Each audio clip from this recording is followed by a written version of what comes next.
Good morning, everyone. I'm Ankit. You're watching the Indian Express analysis, which goes live every day at 11 a.m. on StudyIQ IS platform. Today is 19th of August, and we are going to discuss important news and articles from the Indian Express newspaper. We'll start off our today's discussion by understanding a scheme of union government, that is the PM Matsya Kisan Samriddhi Sahyojana. As you can understand the name of the scheme, it deals with fisheries sector, right? What is Matsya? Can anyone tell me? So this is a scheme relating to fisheries sector, therefore an allied sector of agriculture, so relevant from GS paper 3 perspective. In the second article, we are going to cover a protected area, Dibru-Saikhowa National Park. As you can understand, this is the national park located in Assam. Why is it in news? What are the important features of this national park? What kinds of animals, plants, etc. available? We'll find out in today's discussion. This national park is also famous for one thing that also we'll to cover. This is again relevant from environmental perspective, so GS paper 3. In the third article, we are going to understand honor killings. Honor killing, something that has been prevalent, where to protect the so-called communal interest or the community's interest, people undertake extrajudicious killings. So it is illegal obviously, but how it affects the overall society, that we are going to understand in our today's discussion. This is relevant from GS paper 2 perspective because once you kill another people, you deny them the right to life. In addition to that, you also violate many of their other rights as well. So everything we'll cover in our today's discussion. In the fourth article, we are going to understand how jellyfish can be detrimental to nuclear power plants. Jellyfish are a kind of sea creatures who get trapped in the nets, which is required to take cooling water from the water bodies, and it can obviously harm the interest of nuclear power plants. So we'll first understand who the jellyfish are and how they affect the nuclear power plant. This is an article that has appeared in the Indian Express newspaper. This is relevant from GS paper 3 perspective. And in the last article, we are going to understand why Judiciary needs to intervene in the cases of Election Commission of India. Now, since Election Commission of India is in its part of its special intensive revision of the electoral rules, there has been many allegations, mainly by the opposition parties, that this invariably benefits the party in power. But instead of seeing or telling us who is right or wrong, the medias are basically quoting both of these agencies. So in case there is one party says outside there is a sunshine and another party says there is a rainfall going outside, it is not the responsibility of media organizations to quote both of them. The responsibility of media organization is to look them outside or look themselves the outside and let us know what is actually happening outside. This is not being happening, so we'll understand each and every type of commentary that is going on. Especially we'll understand what is the logic of this article, why Judiciary needs to intervene, that we'll understand. And this is relevant from again GS paper 2 perspective, so the fifth article, okay. Matsya Lord Vishnu's first avatar, that is fish. Good, Benjir. So this news article and the PPT would be made available on the Telegram channel, ATS Live. You can go to this channel, download the notes yourself after the session ends. And I still haven't taken a look at the questions that you have submitted yesterday. Some of you had given that in the form of images. It becomes quite difficult. If you provide those notes in form of PDF, it becomes easier for me to read and understand whatever you have written in the notes, right? So I'll go through your answers and I'll tell you who is the best answer. Now let us exchange pleasantries. Amar, hi. Rupa, Rishi, Oshika, Stuti, Yashi, Benjir, Gaurav, Ananya, Taga, Kanchan, Venus, Rajneesh, Reshma, Santwana, Jui. Good morning, all of you. How are you doing? How is this new week treating you?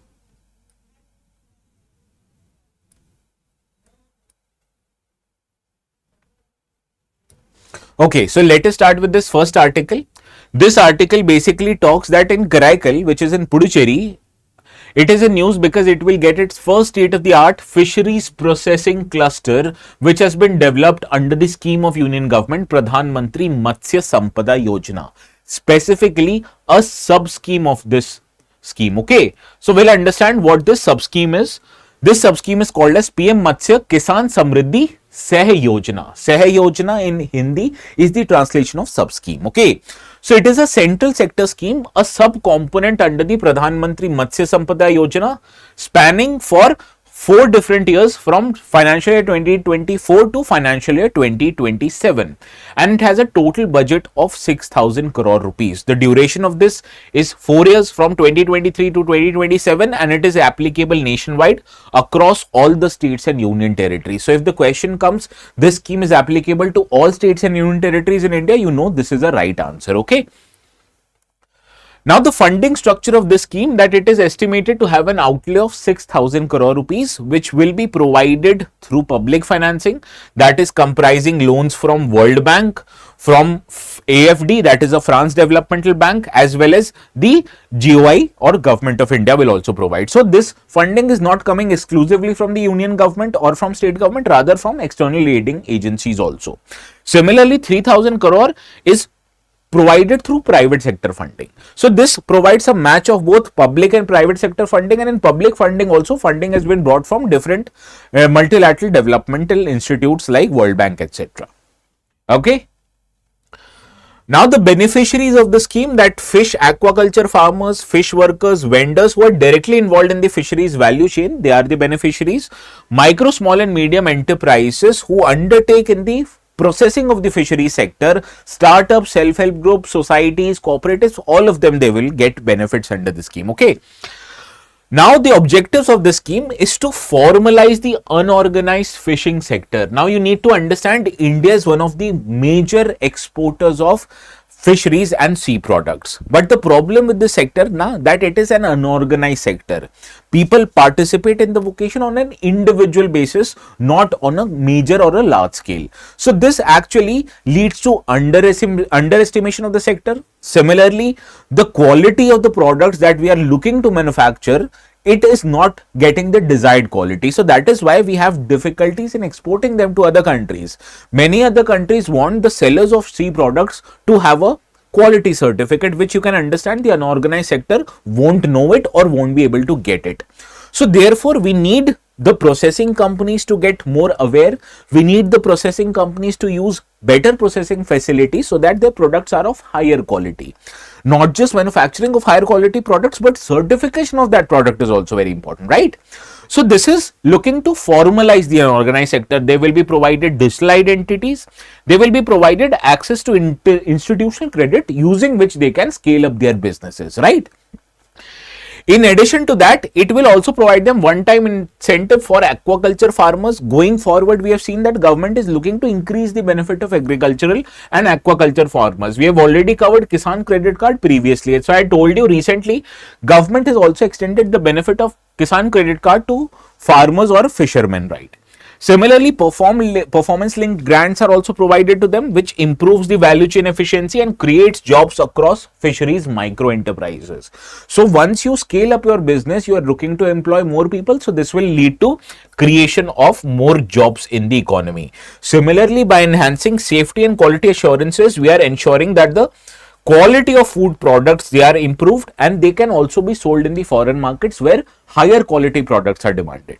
So this is how we are looking to change the unorganization in the industry, by providing them with formal funds, providing them with better technology, providing them with the ways so that they can manufacture better quality products. Now let's see how many of you are able to solve this question.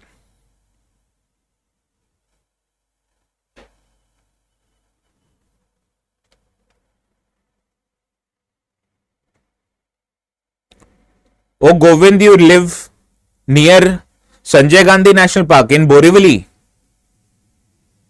Good morning, Dheeraj. Good morning, Akash, Govind.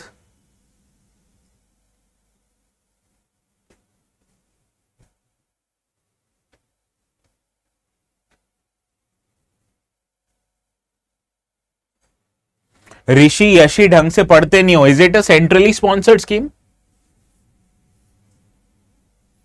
No, it's not. And this is available in all states and union territories, not just coastal states and union territories. Why? Because majorly the fisheries that are caught in India and consumed in India, 65% of all fishes that people of India eat and export, that is a freshwater fishery, not the sea land or the marine water fisheries. Okay. So that is why this benefit is available to everywhere in India. Option D is your right answer. Now moving to this next article, it talks about grassland invaders. They've stifled Assam's island-like national park, which is home to feral horses. Now, only national park in India which is home to feral horses is Dibru-Saikhowa National Park. Dibru-Saikhowa, a study has found out that invasive and native grassland invader plants are rapidly altering the riverine ecosystem of Assam's Dibru-Saikhowa National Park, the only habitat of feral horses in India. So let us understand important facts and figures of Dibru-Saikhowa National Park. Now in total you have to understand that in Assam there are 8 different national parks. This screenshot I have taken from an official website of the Assam government, but here they have excluded the last and the latest national park of Assam, that is the Sikhnau Jwalao National Park. This is sandwiched between Raimuna and Manas. In total, there are 8. In addition, by adding Sikhnau Jwalao National Park, and Dibru-Saikhowa that we will cover is located on the eastern part of Assam, just very close to the Dihaing Patkai National Park. Okay, so Assam now has how many national parks? 8. Now let us talk about the Dibru-Saikhowa National Park. It is situated in the districts of Dibrugarh and Tinsukia of Assam. It is one of the UNESCO's declared biosphere reserve, which was declared in 1997. The boundaries of this national park, on the northern side it is bound by Brahmaputra and Lohit rivers, and on the south it is bound by Dibru river. So these 3 rivers act as the boundary of this national park. Now the vegetation of this national park, it has a mix of semi-evergreen forest, mixed moist deciduous forest, cane brakes as well as grasslands. Now the unique feature of this national park is that it has largest salix swamp forest in the entire northeastern part of our country, and the climate, it is of tropical monsoon type, which is mixture of hot wet summers and cool and dry winters. Now the species of flora or the plants that are available, the most notable one is the Dinalia indica. Other important floral species also live here. Similarly, the mammals that live here include predators like tiger, leopard and bear, in addition to elephant. As I have told you, Assam has the second largest amount of elephants anywhere in the country. Smaller species like jungle cat, small Indian civet, squirrel, etc. available. Primates like Assamese macaque is there. And aquatic, it is also home of Gangetic dolphin. Gangetic dolphin, what is the IUCN status? Can anyone let me know? We have covered Gangetic dolphin many times in our discussion. Tiger also we have covered. Bear also we have covered recently. Jonah, good morning.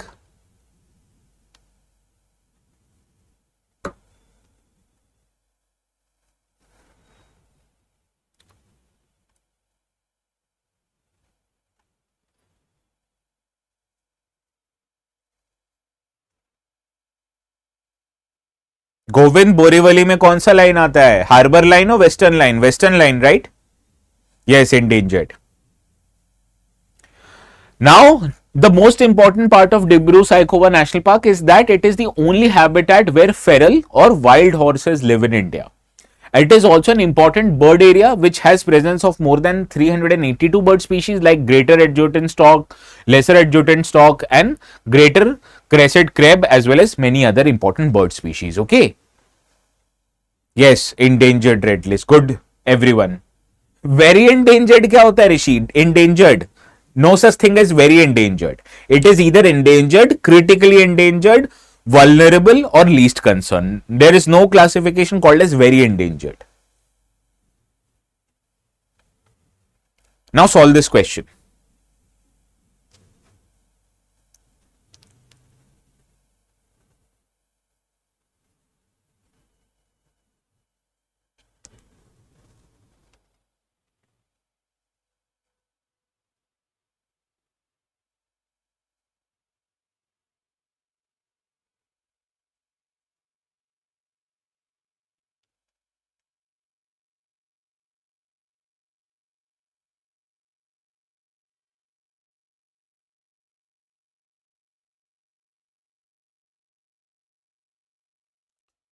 Was it declared as a World Heritage Site by UNESCO? It was declared as a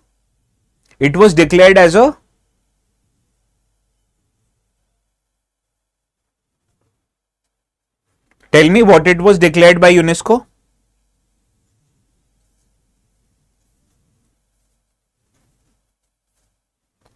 biosphere reserve. Okay. So first and third is right, second one is incorrect. So option C.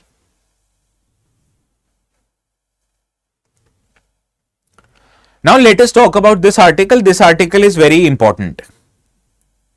Well, Reshma, you think UPSC would care about careless mistakes? Or Shika? So let us talk about this article, which is saying about honor killings. Now, rising caste-based honor killings have happened in states like Tamil Nadu, Telangana, Maharashtra and Kerala, despite higher intercaste marriages and Dalit empowerment that has happened in these states. So this is a cause of worry, something that we have associated with northern states of Haryana. Now it is also happening in the southern states. So what is an honor killing? Honor killing is an act of murder of a family member, usually or unfortunately of women, by relatives or community members for that they bring or they've brought a shame or dishonor to the family. Now you need to understand, irrespective of what they do, they are your family members. You can do anything, but you can't kill them. Now it is rooted in strict cultural, social and religious norms about what is a family honor, morality or behavior. Now these are subjective terms, right? But when people think that someone has violated or brought a major shame to the family, they kill them, which is very bad. Now it is closely linked to women's choices in marriage, relationship, sexuality and modesty. Now you need to understand, on one hand, India subscribed to a community or communitarian idea, where a person is not just an individual, rather he or she is an active part of a community. And on the other hand, the Western philosophies, they give you an idea that the sole focus point of any society should be individual. I say both of them are bad. We need a mixture of both of them. Yes, a person is a member of the community, but you can't ignore his or her individual rights. So in that logic, you need to understand, man or woman, they should have the habit or they should have the freedom to choose whosoever they marry, whosoever they get into relationship with and whosoever they want to live their lives with. And if you actually are agreed by their decision, the maximum you can do is not talk to them. What's actually bringing you or forcing you to kill them, right? So that is why this act itself is not just unethical or immoral, it is also illegal as well, right? Now what you need to understand, there are many causes, right or wrong, that have led to this kind of an instances of honor killing. First is the idea of caste-based system. Now you need to understand, caste-based rigidity is very prominent in Indian societies, particularly more so in the rural areas. So when a person marries out of their caste, it has been perceived by their caste members that they are violating their caste-based consensus. And many people associate that the marriages should be within the caste, and if you're marrying outside it, you're denying the caste-based status of purity, which is in this era in 2025, it's absolutely incorrect. Because a person is not what he or she is just by the basis of the caste. It's what they do that defines them, right? Not just by the virtue of you're born in caste A or caste B, you're great or you're bad. No, that is not the right thing to understand.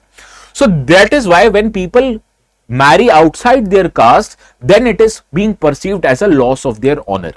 Similarly, there are many patriarchal norms in the society. You will be surprised to hear many norms that are applicable on the women, men are not being faced on or evaluated on a similar circumstances. So when in many societies, man, if they marry outside their caste, it is not a big deal, but once women do the same, it is a criminal offense.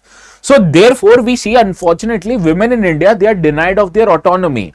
They are not being able to marry to whosoever they want, and that is why, according to them, this patriarchal norms has led to a situation where most of the victims of honor killings have been women.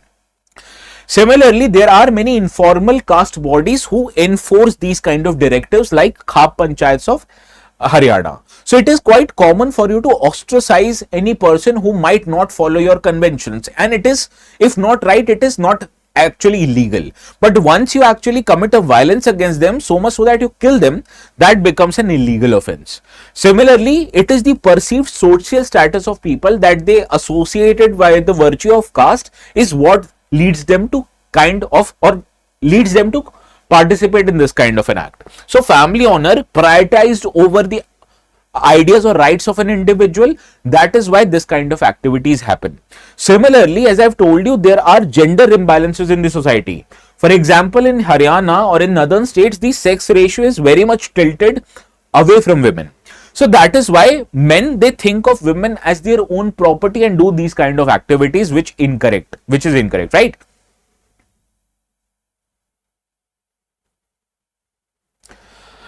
Well, how is meeting of Donald Trump and Putin important for UPSC? Can anyone let me know? They haven't made a statement, or whatever statement they made does not directly relate to India. It may lead to something relating to India, but has anything come out of it which is relevant from UPSC perspective? No, right? Now let us understand what are the consequences. First and direct consequences of honor killing is the violation of human rights, right? Not just you're violating their constitutional right, but you're also violating their human right. Similarly, the victims of these kind of honor killings, the person is dead, but it also negatively impacts the psyche of their family. Do you think anyone from that family would think to marry outside the caste if there is a victim of honor killing in their house? The answer is no. So you're not just killing the person, but you're also subjecting their families and communities to long-term psychological damage and trauma, which many won't be able to identify, let alone recover with. Similarly, it also brings governance challenges. First of all, any country becomes developed when there is a rule of law. But in these cases, when you let informal bodies like Kha Panchayat overrule the judiciary of the country, this brings a sort of a governance challenge which helps culprits evade justice and denies the justice to the victims of these incidences. Similarly, it also highlights that culturally, you might say anything, you are actually culturally backward, that you are letting the covenants of caste go beyond the ideas of education and employment. Successfully, it also sustains regressive behavior and is detrimental to modernity.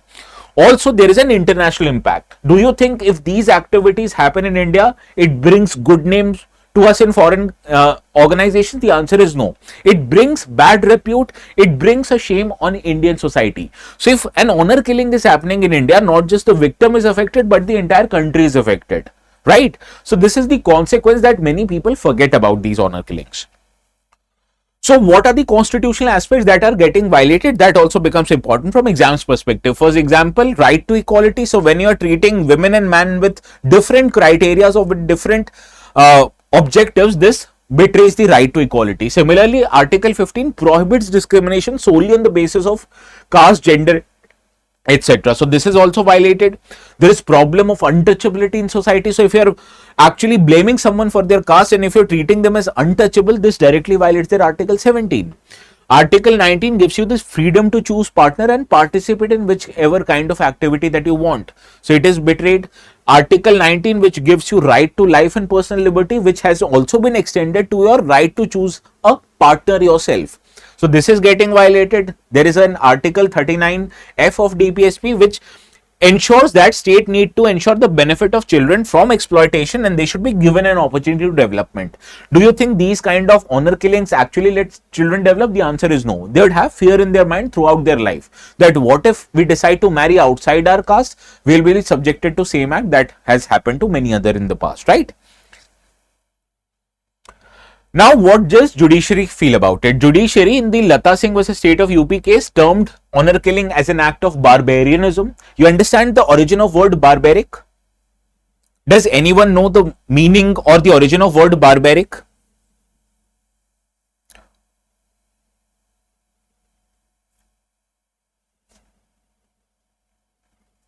Now, whenever Roman Empire was that, the language of Roman Empire was Latin. So people who used to speak any other language as compared to Latin, the Roman Empire was, or the people in Roman Empire were used to term them as barbaric because according to them, other languages appear to them as bar. So people who were not speaking Latin at the times of Roman Empire were called as barbarians, right? So this is how the word barbaric has become. Now barbaric is used to define the term as uncultured, uncouth, etc. Okay. So this is the, not Vikings, Romans, uncivilized, yes. Similarly, state of UP was a Krishna Master, Supreme Court upheld the imprisonment of convicts who were responsible for honor killing. Similarly, in this Amgram Sarvai versus State of Tamil Nadu, parents may disown but not harass their child for intercaste marriages. Similar Shakti Vaini versus Union of India cases, Supreme Court said that it is a violation of fundamental rights and directed states to set up special cells and provide protection to couples who have been threatened. Right? So that is the judicial stand. Now, there have been many attempts to reform. First of all, an act was passed or brought in the parliament that targeted Khap Panchayat, which led to unlawful assemblies against self-choice marriages, but it lapsed without any enactment. Similarly, Law Commission in its 242nd report recommended that we need to separate anti-honor killing law so that there is a clear guideline, investigation, prosecution and punishment cases. But in reality, that has not been implemented because the Khaps and etc., these informal groupings have a lot of political weight. Now, let's solve certain questions of UPSC. This is a PYQ. This shouldn't be very difficult for you to solve.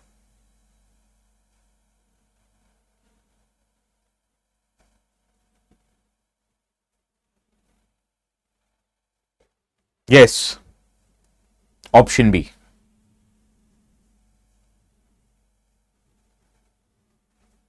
Now this,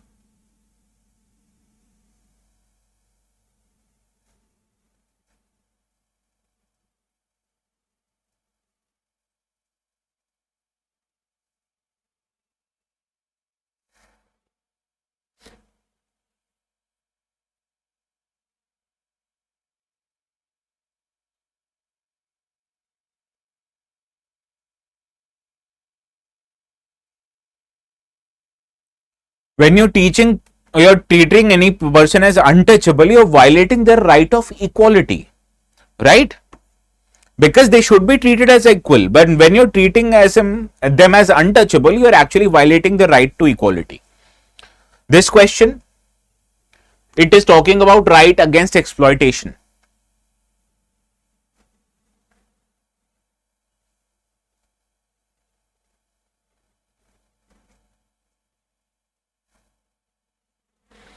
You can eliminate untouchability. I told you it is a right of equality. So second is incorrect here, incorrect and incorrect. So option C, 1 and 4 is the right answer.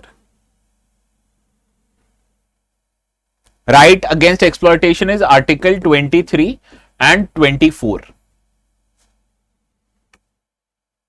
So prohibition of traffic in human beings and forced labor, prohibition of employment of children in factories and mines. So 1 and 4 is the right answer. Now, students who are facing difficulties in subjects like polity, in subjects like economy, you can join one of our batches. In this batch, you can take admission at a discounted rate, but to get those discounted rate, you need to use the code ATS Live. You can use this code ATS Live. It will help you get maximum discounts on our platform. Okay. Let us come back to our another article. This article we are going to cover. This talks about how jellyfish disrupts the nuclear power plant.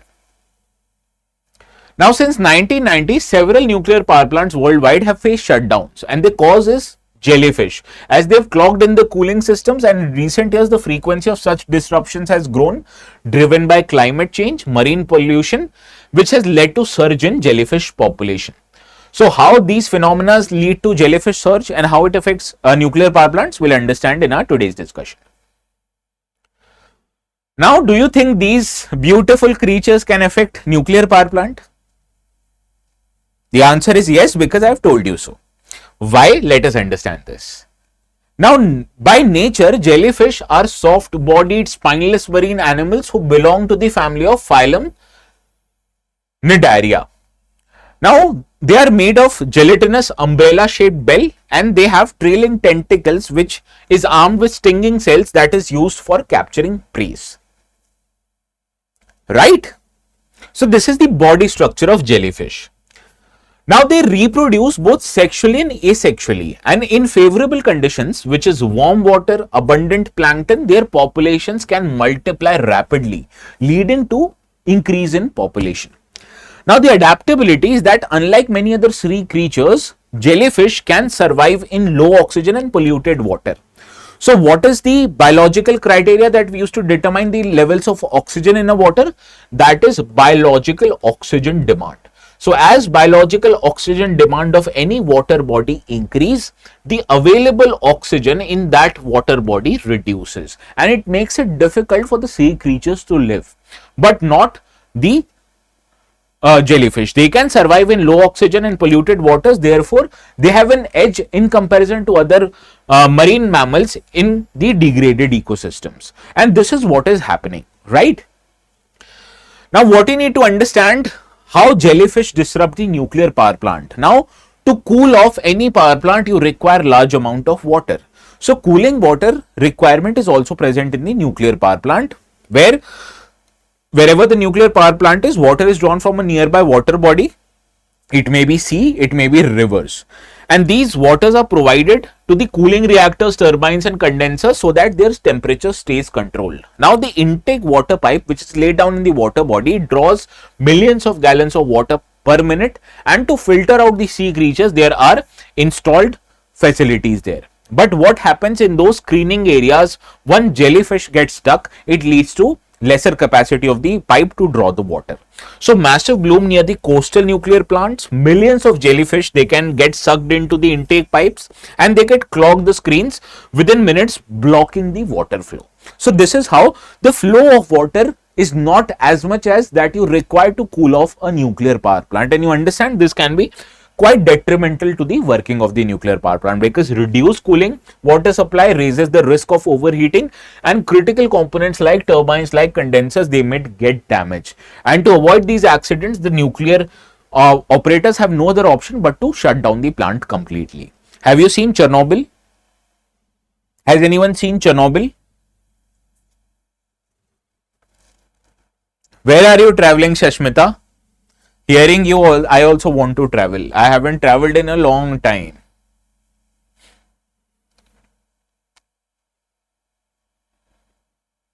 Now I can recall, if the heating process takes a lot, what would happen to a nuclear power reactor? Yes, Ukraine. At that time, it was a part of Soviet Russia, USSR. Now a dead jellyfish can turn into a gelatinous mass, so they can slip past the screen and cause problems deeper inside the cooling system, right? So this can bring operational challenges. Clearing clogged intake pipes can be dangerous and complex. Workers may face stings when they try to remove jellyfish, and it might lead to days of closure of nuclear power plant, which will provide lesser power to the areas and will have financial impact on the nearby areas and power plants, right? Oh, Konark Temple, Odisha.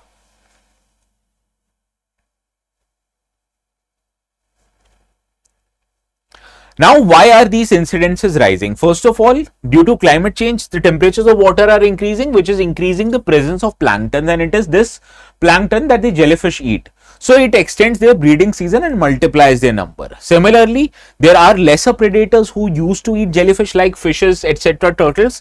Now due to overfishing, they have been caught, and therefore the predators available in the sea waters are less. So this has led to surge in the population of the jellyfish, right? Similarly, plastic debris provide the surface for jellyfish to breed, pushing them closer to coastlines and nuclear plants, and also pollution tolerance. Jellyfish, they can thrive in low oxygen environments, in degraded marine environments where other sea creatures can't. So that is why they are able to outcompete among the other marine mammals and multiply in huge number, which is detrimental to the interest of nuclear power plant. Rajneesh, मेरे को कोई मिला नहीं forestry optional का. So I have no reliable person who I can refer to about forestry optional.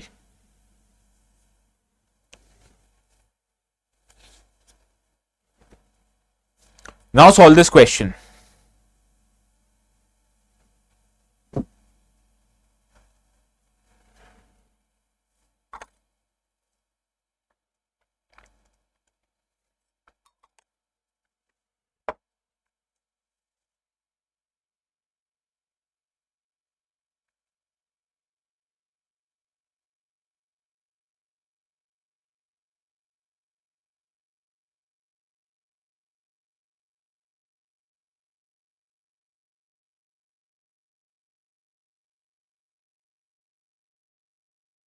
Yes, they belong to some other name. I'm forgetting the name.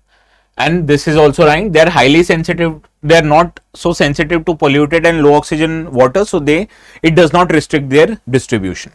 So first and third are incorrect, and we have to identify incorrect statements. So option C again. All of you are right. Good. Now let us move to this next article. This talks about case for judicial introspection. Nidaria. Okay. Nidaria. Now I can recall. Now, some from the ruling party have questioned why the opposition has not formally moved to Supreme Court regarding the electoral rule concerns. An opposition's reluctance is linked to a recent development, that is about the legal and institutional framework which governs the appointment of election commissioners. So, whenever an event takes place, the authors in Hindu and Indian Express, they make each and every possible outcomes and they write an article on it. Sometimes it can be important for exam, sometimes it can't be. What is important in this article? We are going to discuss it in today's discussion. What you have to understand that the appointment of chief election commissioners and election commissioners, they are regulated by this act of parliament, which was enacted originally to override the Supreme Court's ruling in Anup Barnwal versus Union of India case. Now, before 2023, Article 324, which provides for election commission, said that until there is a law passed in the Indian Parliament, the appointments can be done by the executive. So there was this no act which was passed in the Parliament to regulate the appointment of chief election commissioners and election commissioner. So it was solely under the executive, that is the union government. Now this case was heard in the Supreme Court, that is in the Anup Barnwal versus Union of India case. In this case judgment, the Supreme Court said that the chief election commissioner and election commissioners, they can be appointed by a committee which is headed by Prime Minister but should also include CJI or one of the judges of Supreme Court. But government did not like the idea of interference of judiciary in this matter. It was comfortable to let opposition also decide but not the judiciary. So the act that was passed by the government to overrule this judgment, it removed Chief Justice of India from the selection committee responsible for selecting the Election Commissioner of India and replaced him with a cabinet minister. Now this in a way strengthened the executive control, strengthened the opposition control, but not of the judiciary. So that is why the author of this article is very pained.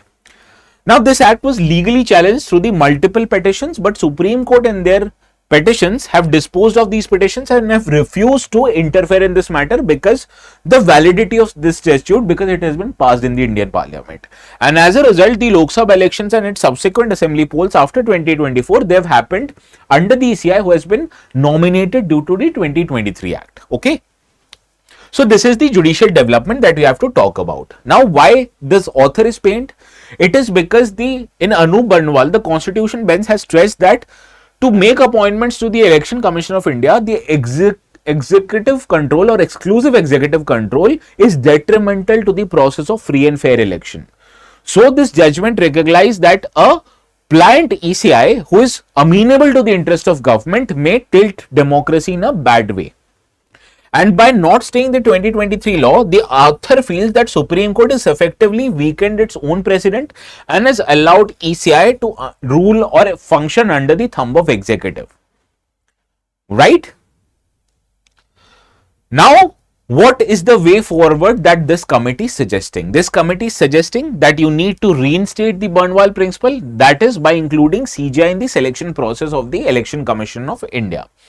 Similarly, you need to nullify the 2023 Act and you need to establish a truly independent Election Commission of India who is capable of investigating electoral irregularities as a truth commission in many countries. Understood? So this is what this article was saying, basically the summary of it. Now let's see how many of you are able to solve this 2017 question.